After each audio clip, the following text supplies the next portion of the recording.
The Kodak Charmera keychain camera. Let's take a look. A friend actually gave me this one, so I didn't get the whole blind box experience, but I'll take it. It's a cool little fully functional camera. Comes in 7 different designs, and whatever you get is what you get. There is one that is 1 in 48 odds. That's the clear version. Good luck trying to find that one. The specific one that I have is number 4. Let's go over some of the specifications of this camera. It has a 1/4 inch type CMOS sensor with an output resolution of 1.6 megapixels or 1440 by 1080. It is JPEG output only. The equivalent field of view of this lens on the camera is 35 millimeters on a full frame camera. The aperture is f2.4. I had a 40mm lens on my Z5, and compared to this, they're relatively similar in field of view. They officially state the SD cards can be from 1GB to 128GB. I did put a 16GB card in this camera, and it was saying I could get about 56,000 photos in there, so yeah, you don't need a super large SD card for this, but do consider that it can also do video, in that case 30 frames a second, and AVI format. So the video will take more storage than the photos, of course. The camera does have a built-in battery. It's rated 200 milliamp hours, which is relatively small, but this is a small camera. I didn't do enough testing to see how long that lasts. However, you can attach a USB power source and use the camera at the same time, so you can keep it topped up charge-wise when you're actually using it if you want. The exact dimensions are 58 by 24.5 by 20 millimeters, and the weight is 30 grams. It does include a keychain you can attach to it, as well as a USB-C to USB-A cable. There is a USB-C connection on the camera, as well as a micro SD card slot. Also on the bottom is a hole for resetting the camera. You're going to have to use some type of SIM pin or something like a paper clip to press that. On the top, we have the power button and the shutter button. On the back, we have a full LCD screen with a optical viewfinder. That's a pass-through type viewfinder, so it's going to have parallax compared to what you get in the camera. In addition to 3 buttons, you have an up button, down button, and the review button, which is used for other things as well. On the sides, we've got a speaker grill and the connection point for the keychain. On the other side, there's a bit of the design in this case. This is a very, very small camera. You can see in my hands, yeah, it's tiny. It's cute, definitely like a keychain, but you got a fully functional camera in here.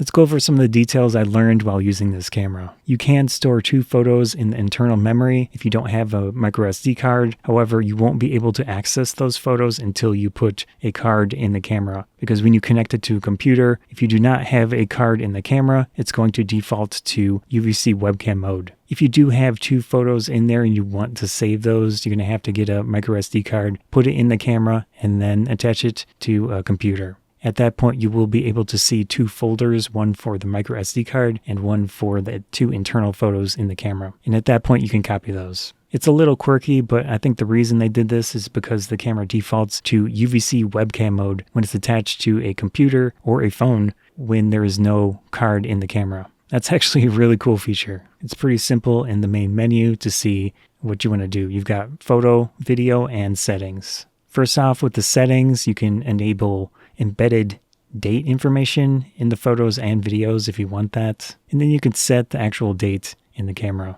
You can also define which format of date you want. So it's either year, month, day, month, year, or month, day, year. You can also format the SD card.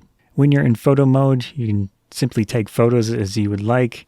On the front of the camera, a light's going to go off. I don't see any way to disable that. And you also hear a ding when you take a photo. When you're in photo mode, you can use the up and down buttons to adjust which filter is currently enabled. Of the filters, we've got black and white, cool tone, warm tone, pixel filter, yellow, red, blue, and gray. There are also 4 different overlays. They appear to be a mix of old Kodak applications or things on the computer, as well as one with emoticons on it, which I like that one. It's pretty fun. You can attach this to various devices with the USB-C port. It does include a USB-C to USB-A cable that works fine with computers, but the cable is very short, so if you do want to use this in webcam mode, you're probably going to want to use a larger cable. And then if you have a memory card in the camera, you'll be able to access those photos. I did attach this to one of my Android phones, and it was unable to read the memory card. I did more testing with this camera and Android phones. I noticed that if you tried to format the card in the camera itself, it's not going to work with Android phones. There's some type of issue with how it formats the SD card in the camera. It's just not going to work. But if you format the SD card in a Windows PC or somewhere else, it's standardized and it still is able to use that standardized formatting type card, and it works with the Android devices. So I have a other USB-C to USB-C cable. I can connect directly to the phone and I'm able to see the photos. Or you can use some type of external memory card reader and access it through a phone. So it does work. You just can't format the SD card in the camera and then try to read them on an Android device. Weird, but it works if you do it properly. It's pretty awesome that this does have a built-in UVC webcam mode by default when you don't have the memory card in the camera and you attach it to either a Windows PC, in my case, or even a phone. I did attach it to one of my Android phones. With the correct app, you can actually access the UVC webcam mode and get a video view from the camera on a phone. It will really depend on finding the correct application and getting it to work. In my testing, I did try a few add-on lenses that are meant for phones with this camera, basically just holding up the lens. No surprise, it worked just fine using the macro lens that I had to get closer focus, but obviously it's a little awkward to hold up a lens to the camera. It works, it's fun. Let's go for some of the downsides of this camera. It sells as a blind box.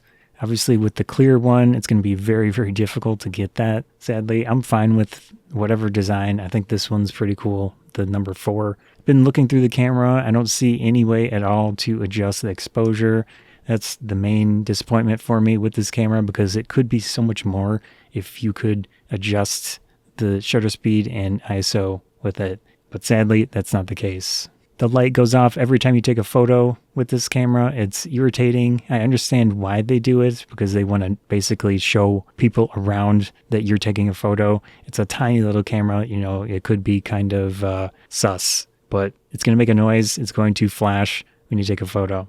That's just how it is. You could cover it, but it's a very bright light and it will shine through the case, most likely. At least with this specific one that I have. With any camera that has a built-in rechargeable battery, over time, I'm talking potentially years into the future, it's going to lose capacity, most likely, or it could completely fail. Now, looking at the camera construction itself, it's hard to tell. I see one seam and basically 2 pieces to the external case of the camera. Maybe you could open it, who knows? I'm not sure how it's connected together, but yeah, it's got an internal battery, so keep that in mind. Overall, I think it's a great little concept. It's a relatively functional camera with some surprising features in it, like the UVC webcam mode.